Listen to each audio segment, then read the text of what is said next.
La Tierra. Un planeta único, vivo y dinámico. Los continentes se desplazan y chocan. Los volcanes escupen lava. Los glaciares crecen y menguan. Fuerzas titánicas que trabajan constantemente, dejando tras de sí una estela de misterios geológicos. Y no hay otro como el desierto del Sáhara, el lugar más caliente del planeta. Un páramo mortal olvidado por el tiempo. O eso creían los científicos hasta que desenterraron unas pistas sorprendentes. Fósiles de criaturas marinas. Conchas de agua dulce sepultadas por la arena. Antiguos asentamientos con restos humanos. Pruebas claras de que este crudo paisaje esconde un pasado turbulento que alteró el curso de la historia de la humanidad y proporciona un nuevo y crucial capítulo de Así se hizo la Tierra.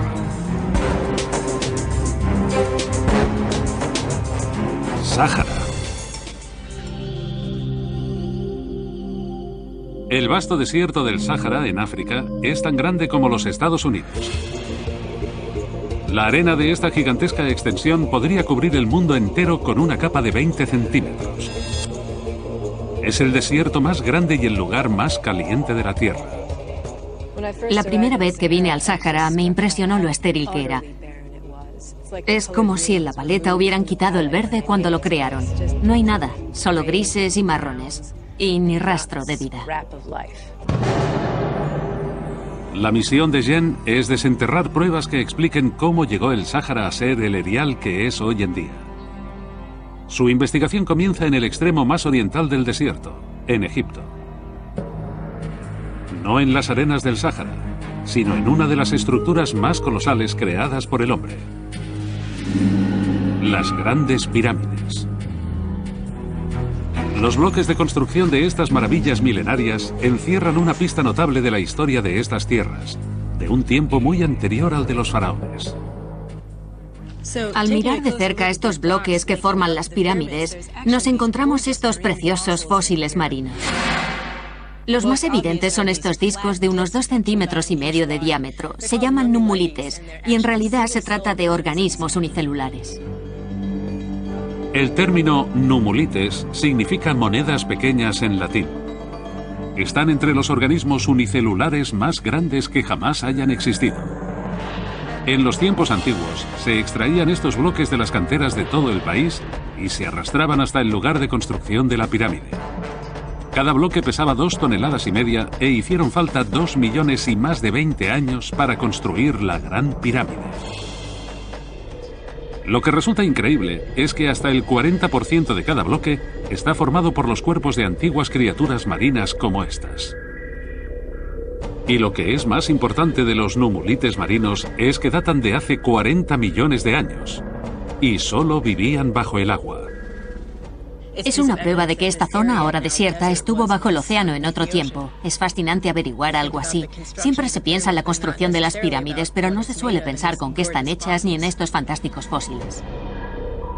Hoy en día, el Sáhara es la mayor zona desértica del mundo, pero los diminutos fósiles de numulites indican que una vez fue muy distinto. Que es posible que hubiera agua en este páramo salvaje. Smith se adentra más hacia el interior para explorar esta extraordinaria idea. Viaja a un lejano valle del desierto cerca de donde se extraían las piedras para las pirámides. Se llama Wadi al-Hitan. Esparcidos por la arena yacen cientos de fósiles que se empezó a desenterrar en 1993. Pero estos poco tienen que ver con los minúsculos numulites. Eso es una ballena. Aquí está la espina dorsal, las vértebras, aquí las costillas, el hombro, parte de la aleta frontal y ahí las mandíbulas. Está claro que no vivió en un desierto. Este increíble fósil es un dorudón, un antepasado de las ballenas actuales. Uno que murió hace 36 millones de años.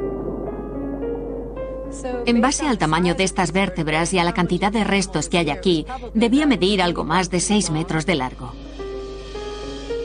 Lo que nos cuenta es que estamos bajo el agua. Estamos en mitad de un océano. Wadi al-Hitan significa en árabe Valle de las Ballenas. Esta hendidura del paisaje de casi 20 kilómetros tiene la mayor concentración de fósiles del mundo. Algunos se encontraron en el suelo, otros en las paredes del acantilado.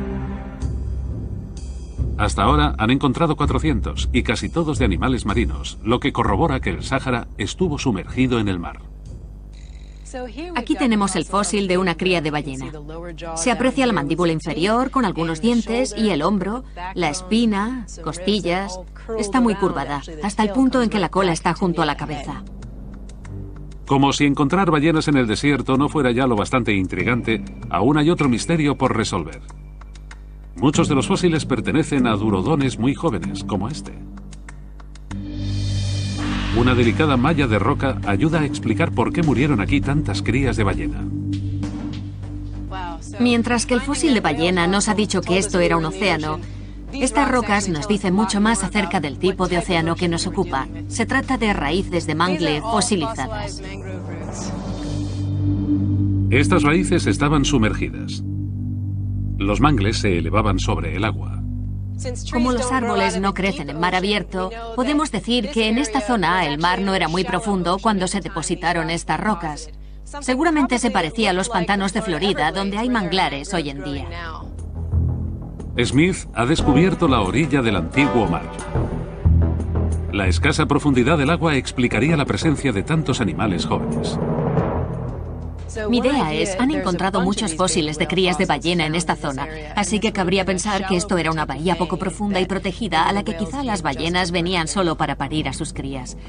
Es increíble ver una ballena fosilizada en un lugar en el que llueve menos de 1 milímetro al año. Es la prueba más convincente del cambio geológico que se me podría ocurrir jamás.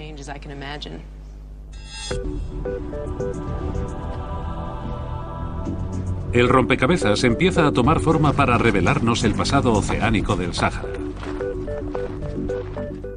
Hace 4 millones de años, este desierto habría formado junto con el valle una bahía poco profunda, seguramente de un color claro y tropical, entre verde y azul.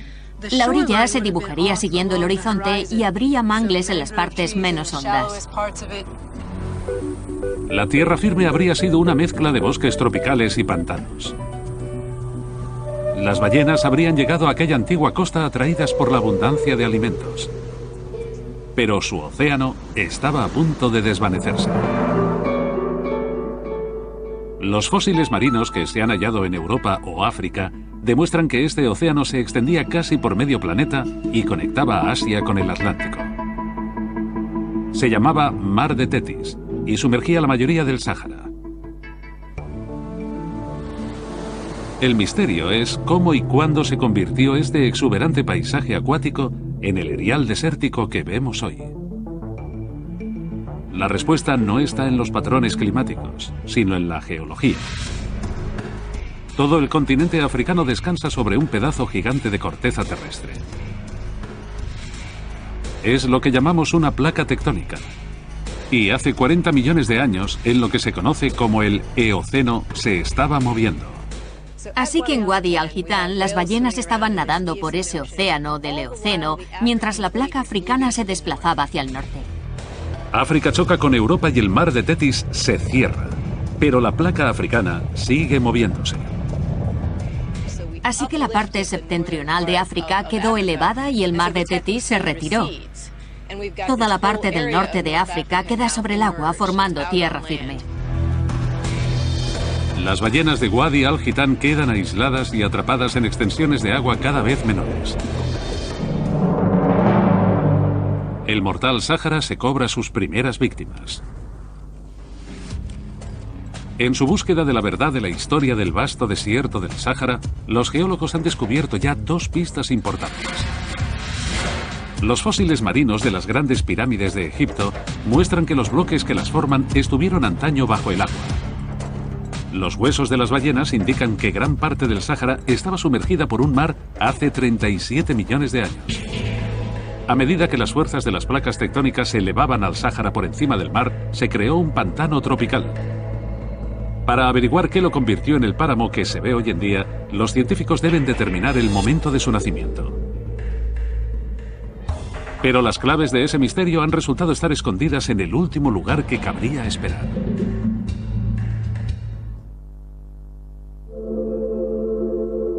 Hace 20 millones de años, el Sáhara era un exuberante pantano tropical. Los geólogos están reconstruyendo la historia de los 20 millones de años siguientes. Hoy, el Sáhara se encuentra en lo que se denomina el cinturón desértico, una región de vientos secos al norte del Ecuador.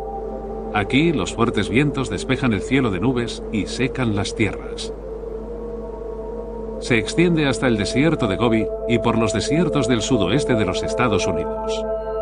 El Sáhara es el mayor de todos, pero aún así, los geólogos no saben casi nada de su fecha de creación. Solo tenemos indicios y datos sueltos. Imágenes del aspecto que tenía el Sáhara, porque el viento borra muchísima información. Y lo que no se lleva queda enterrado en la arena. Así que es difícil encontrar las rocas que necesitamos para contar la historia que queremos contar. Uno de los pocos lugares que alberga claves del nacimiento del Sáhara es el Desierto Blanco. En este lugar de inquietante belleza hay esculpidas formas cruciales en la roca. Es fantástico. Con esa forma como de seta. A estas estructuras se les llama yardangs y son como un reloj de arena que puede medir la edad del desierto. Esta roca es otra prueba de que este desierto estuvo una vez bajo el agua. En realidad es una roca caliza compuesta de miles de millones de pequeños microorganismos marinos. Las calizas se erosionan con facilidad. Es uno de los motivos de que el viento las esculpa de forma tan bella. Pero el viento es un creador muy cruel. Recoge arena y la lanza contra el yardang. Cuando el viento roza las rocas o las bombardea con arena, crea esta forma característica que parece una seta más estrecha por el centro. Es porque el viento adquiere velocidad con la altura y erosiona más, pero tiene menos arena porque la va recogiendo del suelo. Así que donde hay más erosión, donde la roca es más delgada, es donde ha habido la mayor combinación de velocidad y cantidad de arena. Hace 40 millones de años, la parte superior de los yardangs formaba parte del lecho marino. Pero el viento se aceleró cuando el Sáhara se convirtió en desierto y comenzó la formación de estas rocas.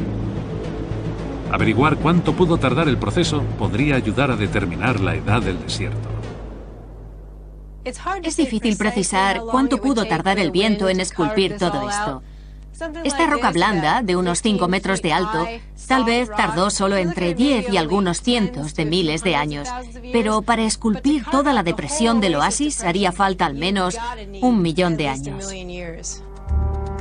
Pero los geólogos sospechan que el Sáhara tiene más de 1 millón de años.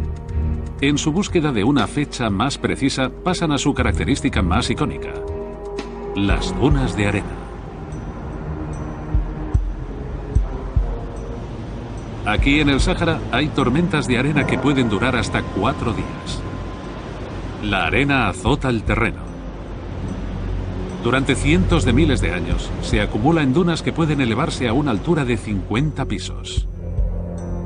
Tal vez estas montañas de arena encierren el secreto de la antiquísima edad del desierto. Tan pronto como el clima se convierte en árido, pueden formarse dunas.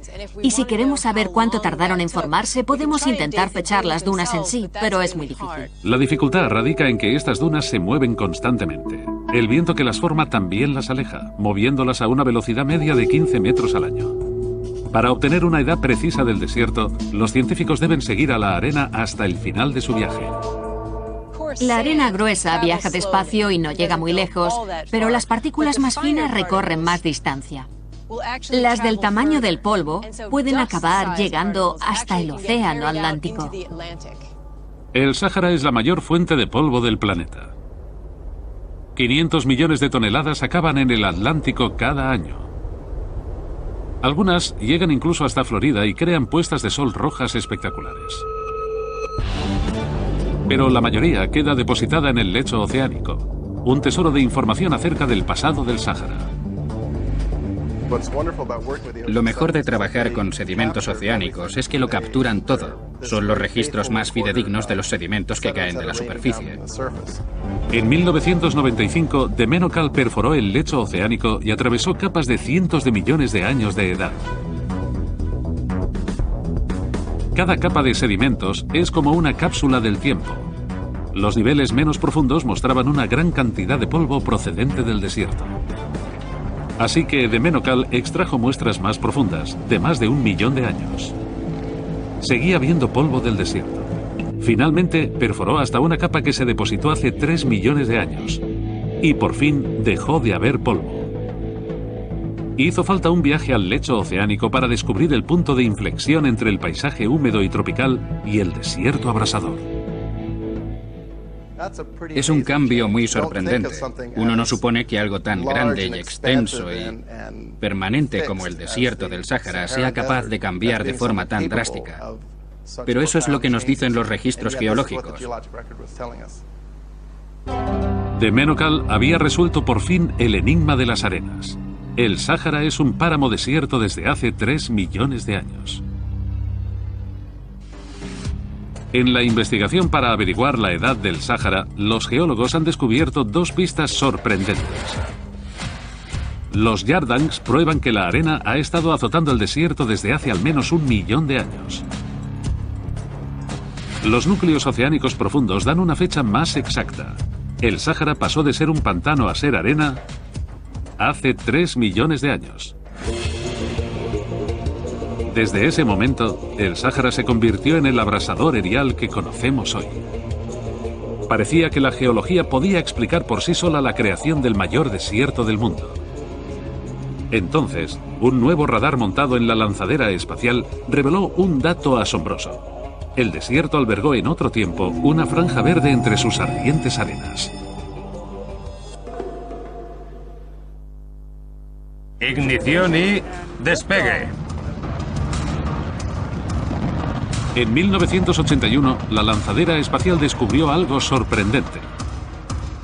Mediante un nuevo tipo de radar, la NASA hizo un escáner de 50 kilómetros de ancho del desierto del Sáhara. El radar llegaba a una profundidad de 5 metros bajo la arena y descubrió lo que parecía ser una red oculta de antiguas vías fluviales que entrecruzaban el desierto. El hallazgo dejó perplejos a los científicos. Hace 3 millones de años, el Sáhara pasó de ser un bosque lluvioso a un desierto. Pero ahora parecía que había albergado mucha agua en algún punto de los 3 millones de años siguientes. Los investigadores siguieron las imágenes de la NASA hacia el norte hasta Túnez, hasta el borde de una profunda depresión del Sáhara, el lugar de su primera pista. Esto es lo que buscamos. Aquí hay conchas bastante intactas. Este yacimiento se compone sobre todo de conchas. Y estas conchas no provienen del océano. Aquí tenemos media concha Cadastradurnam glorcum, que indica claramente la presencia de un lago de agua dulce. No es más que un ejemplo de lo que serán millones de conchas. Debemos de estar cerca de la costa del lago. Los demás yacimientos de conchas revelan que este lago era gigantesco. Era tan grande como el estado de West Virginia. Pero las conchas proporcionan pruebas más notables. La fecha en la que existió el lago. La prueba del carbono 14 determina que tienen 90.000 años y nos da una conclusión. Para que haya tantas conchas aquí, debió de haber muchísimas lluvias cerca del lago y por tanto un Sáhara verde.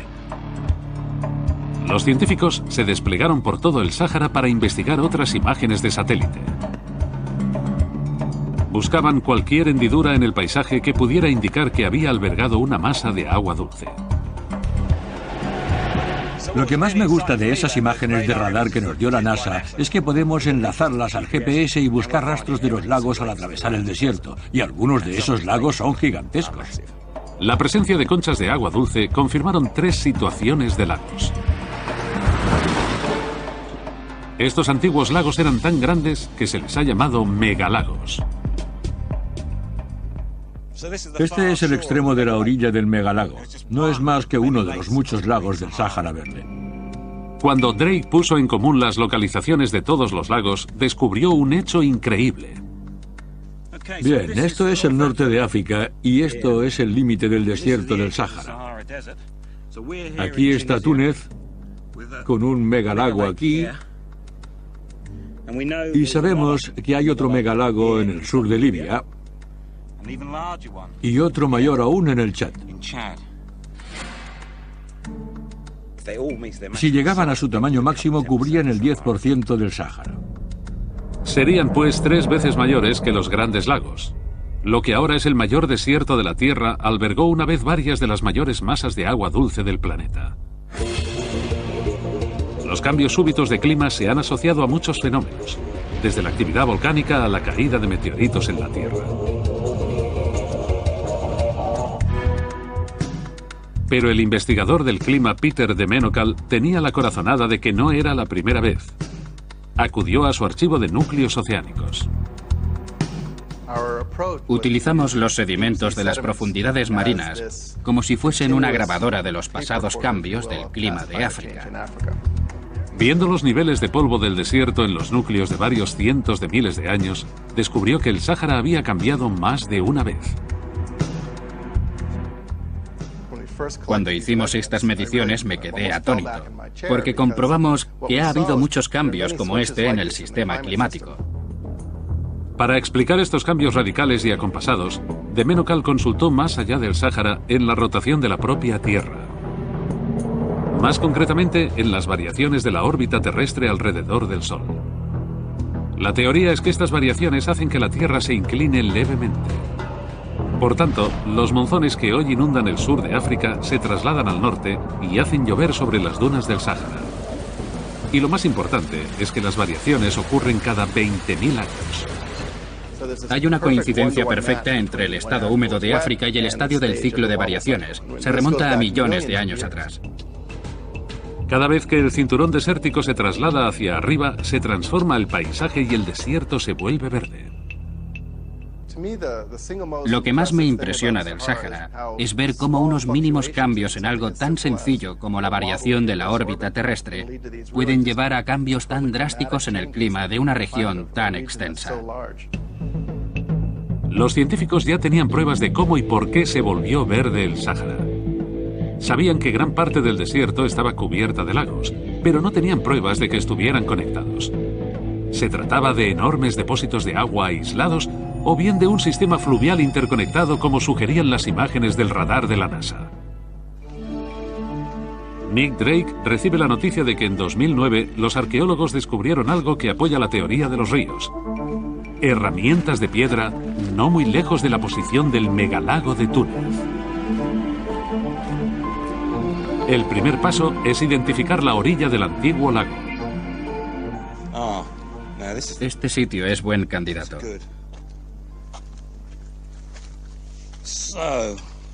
Aquí tenemos moluscos de agua dulce. Estas conchas minúsculas son un rastro claro del lago. Ahora busca qué pudo haber bebido del megalago cuando existió. Tenemos lo que parece la mandíbula de un herbívoro pequeño con 3 dientes alineados. Pudo ser de algún tipo de gacela. Así pues, tuvo que haber animales en este desierto cuando era verde. Bien, aquí tenemos una herramienta de piedra. La tallaron y la retocaron quitándole capas muy finas en el filo. El hecho de encontrar herramientas de piedra y animales muertos sugiere que había caza, y este es el animal que se cazaba. Y también hay agua, así que podemos suponer que se sentaban cerca del agua a esperar a que los animales vinieran a beber. Los mataban, se los comían y los dejaban atrás. Es un hallazgo importante. Las herramientas de la Edad de Piedra demuestran que hubo gente que vivió en la orilla de este antiguo lago. Y 90.000 años después, hubo un punto de inflexión no solo para la historia del Sáhara, sino también para la de la humanidad. Todos descendemos del mismo grupo de personas del este de África, la cuna de la humanidad. A veces, Hace entre 80 y 120.000 años, los humanos modernos iniciaban el largo viaje para salir de África. Nadie sabe con certeza qué rumbo seguían. La opinión mayoritaria es que el Sáhara no podía cruzarse, así que los humanos salieron del este de África viajando a la costa, cruzando un puente natural hasta la península que es hoy Arabia. Pero Drake sospecha que si los megalagos formaban parte de un sistema fluvial, este habría creado un pasillo verde a través de las abrasadoras arenas. Quizá nuestros antepasados siguieron ese sistema fluvial. Rodearon los lagos, pasando al siguiente sistema y rodeando el último lago, y habrían llegado al norte de África, desde donde les habría sido fácil salir. Tiene mucho sentido. Los ríos y los lagos tienen mucho sentido. Para poder demostrar su teoría, Drake se dirige a una de las pocas zonas del desierto en la que aún hay agua, un oasis. Allí encuentra una fuente que alberga una valiosa pista.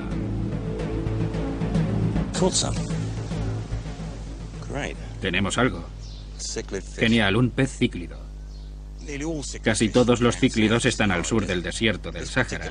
Esta clase particular de cíclido es el único ejemplo al norte del desierto. Este cíclido tiene un gran parecido con su pariente más cercano, que vive en el lago Tanganika. Pero ese lago está a casi 5.000 kilómetros, al otro lado del Sáhara. La gran pregunta es, ¿cómo llegó hasta aquí? La respuesta más evidente es que nadó a través del Sáhara Verde. A los humanos modernos que podían vivir en entornos muy distintos les habría sido muy fácil, mucho más que a este pez.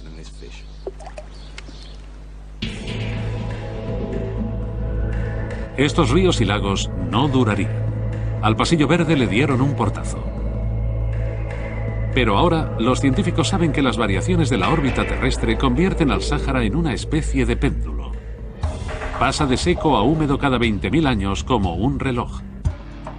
La investigación ha revelado dos claves de cómo las variaciones orbitales afectaron al Sáhara.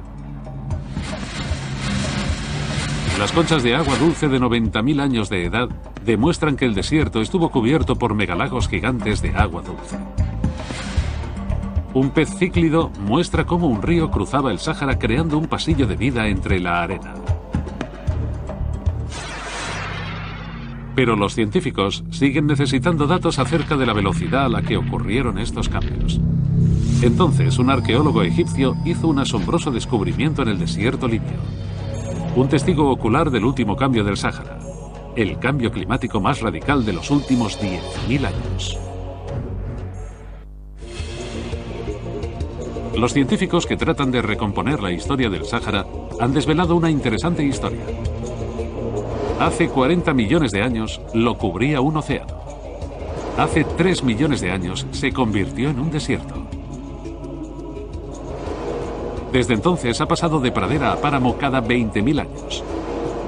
Los científicos acuden ahora al pasado geológico más reciente, el de los últimos 10.000 años, para descubrir a qué velocidad puede cambiar este gigantesco desierto.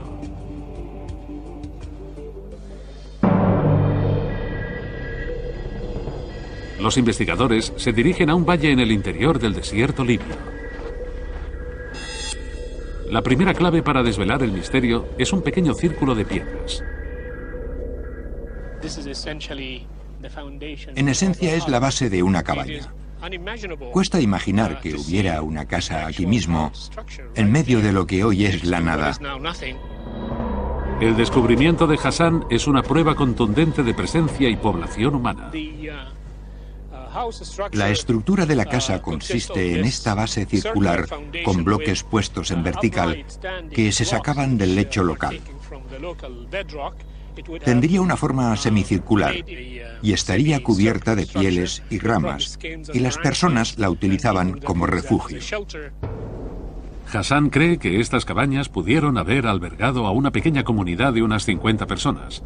Ahora necesita saber con exactitud cuándo vivieron aquí. Cuentas de huevos de avestruz. Estas cuentas de huevo de avestruz son claramente obra del hombre. Usaban las cáscaras de huevo para hacer cuentas ornamentales circulares por las que pasaban hilos y hacían brazaletes o collares. Las cáscaras con las que hicieron las cuentas proporcionan también la siguiente pista. Las cáscaras sugieren claramente que había avestruces cuya presencia es curiosa en un entorno como este. No se trataba de una tribu nómada, sino de una comunidad ganadera que criaba animales para comer. Hassan hizo la prueba del carbono 14 a las cuentas de huevo. El resultado indica que solo hace 7000 años que el desierto más letal de la Tierra albergaba tanto a humanos como a animales. Es una prueba crucial de la última explosión verde del desierto. Una brecha en el suelo del desierto es una señal clara de que aquí caían lluvias monzónicas. Esto demuestra que había un lago profundo con lodo depositado. El lodo implica una masa de agua que pudo haber sustentado a un asentamiento humano. Siendo un lago profundo, como podemos deducir de estas capas, pudo haber mucha vegetación y muchos animales, y para las personas sería un entorno perfecto. En lugares de todo el Sáhara, los científicos han excavado pruebas similares de vida. Restos de elefantes y gacelas, de hipopótamos y de cocodrilos. Algunas pinturas rupestres muestran incluso a personas nadando. En otro lugar se han encontrado huesos humanos, enterrados con cuidado en lo que fueron cementerios cerca del lago. Los análisis de estos huesos muestran que tienen entre 6 y 10.000 años. La pregunta que se hacen ahora los científicos es el tiempo que tardó el Sáhara en pasar de rico a estéril.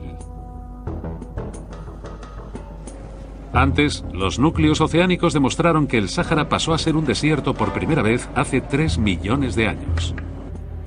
Y también que, desde entonces, la variación orbital de la Tierra lo ha hecho cambiar como un péndulo entre desierto y pradera.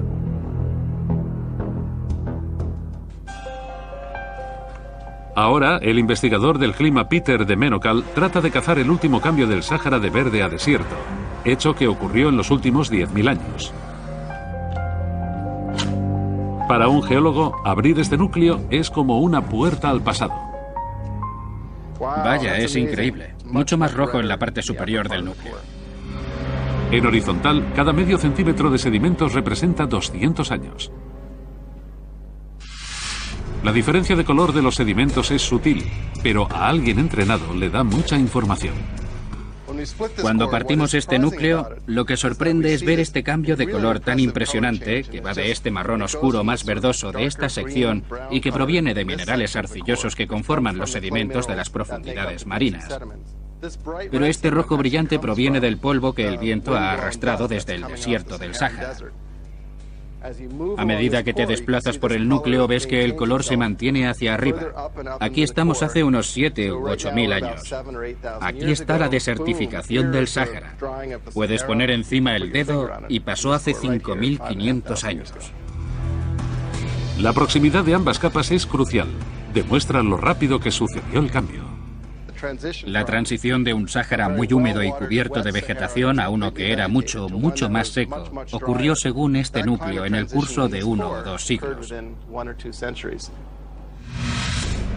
Los científicos sabían que el Sáhara era un entorno muy cambiante, pero por primera vez tienen una idea clara de lo rápido que cambió.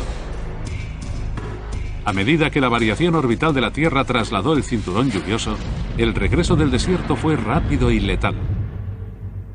Estas transiciones ocurrieron casi en una escala temporal de una generación. Las distintas generaciones pudieron apreciar cómo su hogar dejaba de ser sostenible. En lo alto de las ruinas del asentamiento del lago, Freki Hassan ha descubierto una cueva que cree que fue importante para las gentes del Sáhara durante este súbito cambio del clima. Tal vez encierre testigos oculares de lo ocurrido. La primera vez que vine a la cueva, la arena estaba a este nivel y tuve que arrastrarme porque había cubierto toda la zona. Bien, pues esa arena no puede formarse cuando el desierto está verde. Enterrada en la arena halló la primera pista. excrementos de animales perfectamente conservados. Estos excrementos no solo nos hablan del clima, sino que son un material excelente para la datación por carbono, lo que nos permitirá fechar el último paso de la desertificación del Sáhara. Estos excrementos de cabra cubiertos de arena nos muestran un momento en el que una comunidad ganadera estaba sucumbiendo al desierto. Oculta al fondo de la cueva está la pista que confirma que la gente buscaba refugio aquí. La cueva tiene una característica muy interesante: huellas de manos, que son una prueba excelente de las personas que vivían aquí. La siguiente pista sugiere que a su alrededor el Sáhara empezaba su despiadada transformación en desierto. Aquí vemos un interesante dibujo con trazos largos. Representa una nube de la que cae lluvia. La lluvia escaseaba en aquel momento y puede que usaran esta cueva para rezar pidiendo lluvias. Pero los monzones estaban ahora a varios kilómetros al sur. Sus plegarias no obtuvieron respuesta.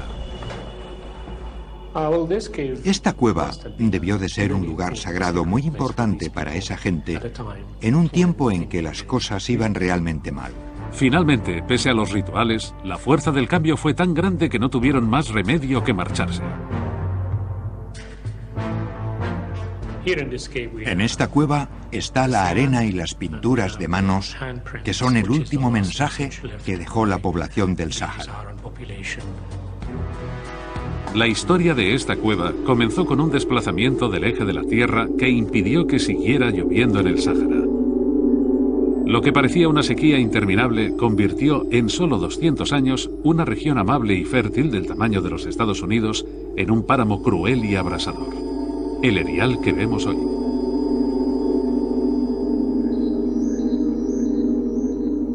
Este sería el mayor trastorno medioambiental de los últimos 10.000 años. Los que pudieron debieron de emigrar al este, a su fuente de agua más cercana, el Valle del Nilo, un faro de vegetación en el vasto desierto. Este éxodo tuvo un resultado sorprendente. La muerte de una cultura hace 5.500 años daría a luz a una de las civilizaciones más avanzadas del planeta.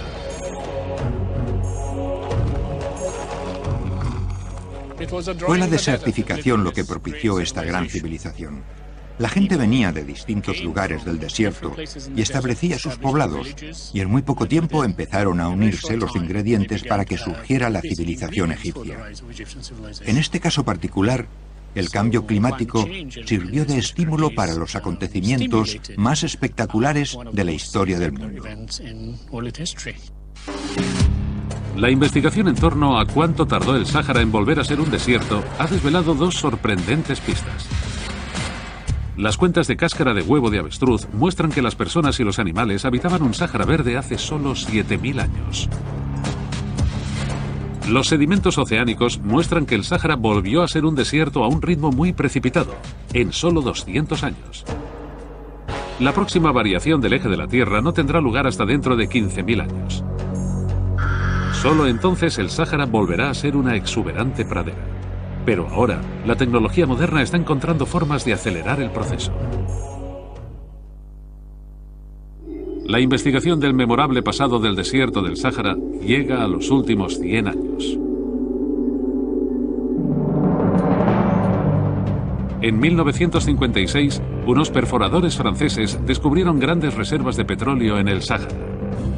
Esto desencadenó una carrera que llevó a hacer perforaciones por todo el desierto. Entonces dieron con algo inesperado bajo la arena, grandes cantidades de agua dulce. Parecía que el Sáhara aún tenía un secreto por revelar.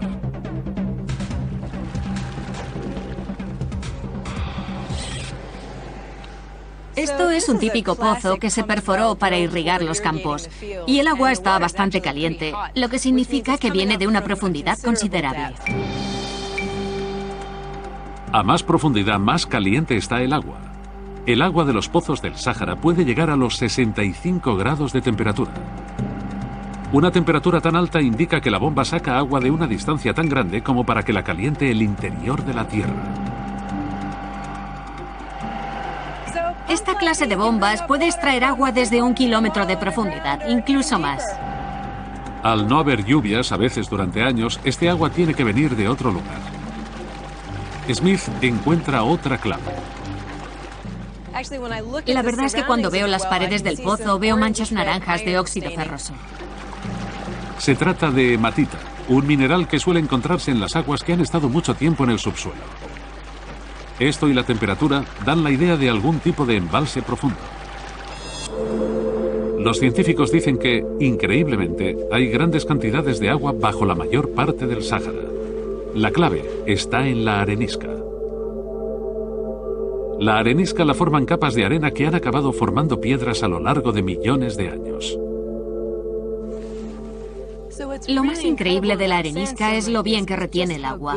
Y es gracias a los poros que se forman entre los granos de arena y que en realidad son bastante grandes.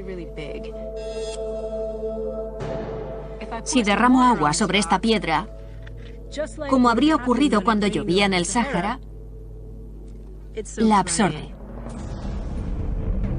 Ahora, los científicos saben que cada 20.000 años, una variación en la órbita terrestre traslada el monzón al norte y llueve sobre el desierto. La mayoría de esa lluvia que cayó sobre el Sáhara está almacenada en el subsuelo. Es el acuífero de arenisca Nubio, y como si fuese una gigantesca esponja subterránea, yace bajo Egipto, Libia y Sudán. Aunque en la superficie solo haya arena y piedras, bajo el suelo que piso hay tanta agua como en los grandes lagos. La presencia de un embalse, incluso a gran profundidad, es sorprendente, dadas las abrasadoras temperaturas del Sáhara. En 1922, en la vecina Libia, el termómetro alcanzó los 57,7 grados, que sigue siendo el récord. Pero, irónicamente, es el propio desierto el que protege el agua. La arenisca está rodeada de arcilla. La arcilla la protege del calor del sol. También actúa como aislante atrapando el agua en las rocas y creando presión. Las grietas de esa arcilla son la fuente de los famosos oasis del desierto.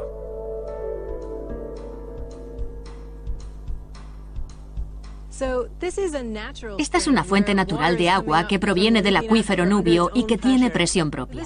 En realidad es agua fosilizada, tiene más de 1 millón de años. Esta reserva de agua es un legado del verde pasado del Sáhara, lo que queda de sus grandes lagos y ríos. Y este es solo un acuífero. Ahora los científicos utilizan radares que penetran la Tierra para localizar y cartografiar otros acuíferos del Sáhara. Son la promesa de aún más agua dulce. Esta nueva tecnología da esperanzas al desierto para volver a ser verde de nuevo y hacer posible la agricultura y la ganadería. Si se cumplen los planes, acabará habiendo 200 pozos aquí. Pero las perforaciones podrían ser una solución a corto plazo. Es agua fosilizada, no se renueva, así que al final se agotará. El agua que abasteció a los ocupantes prehistóricos de esta zona y que se acumuló durante más de 1 millón de años podría agotarse en menos de 100. Si el agua subterránea se seca, el desierto no tendrá más remedio que esperar otros 15.000 años para que, de nuevo, la variación orbital terrestre lo hagan verde de nuevo. El misterio de lo que creó y cambió el desierto del Sáhara ha revelado un pasado turbulento. Los huesos de ballenas del desierto demuestran que hace 40 millones de años el Sáhara era un lecho marino. Los núcleos oceánicos que contienen arena arrastrada por el viento revelan cuándo se secó, hace 3 millones de años. Las conchas de agua dulce demuestran que hace 90.000 años una variación del eje terrestre creó enormes lagos y ríos y llenó de verde el Sáhara cada 20.000 años. Las cuentas de cáscara de huevo de avestruz indican que hace solo 7.000 años el Sáhara disfrutó de su última explosión de vida antes de desertificarse de nuevo. Por fin han sido revelados los secretos del Sáhara. Este desierto no es un páramo estático. Es dinámico, está lleno de vida y es capaz de florecer en un exuberante paraje verde. Esta región vasta y majestuosa continúa cambiando y evolucionando del mismo modo que la propia Tierra.